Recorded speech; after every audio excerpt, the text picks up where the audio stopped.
मगाशी रोहित दादा म्हणाले की ताई बघा दोन साईडला दोन मशाली पेटलेल्या आहेत. दोन मशाली पेटल्यात दादा, पण उमेदवार एकच आहे. ते जरा जरा दुखतंय बरं का आम्हाला पण.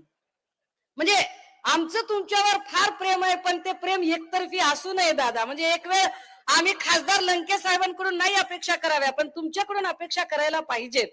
आणि त्यामुळे मला अपेक्षा आहे, मला याची खात्री आहे की नगराध्यक्ष आणि संपूर्ण पॅनल आपलं निवडूनच येणार आहे, याची पूर्ण खात्री आहे मला.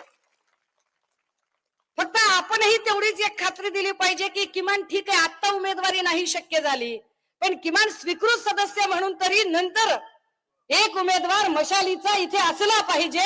माझ्या पक्षाचा एक माणूस इथं असला पाहिजे. काय कुंडल साहेब, मशाल पेटवायची आहे तुम्हाला, लक्षात घ्या. एक सुद्धा लय महत्वाचं असते बरं का, हुकमाचा एक्का एकच असते, लक्षात घ्या. तुमच्यावर जीव आहे माझा म्हणून आले मी. हा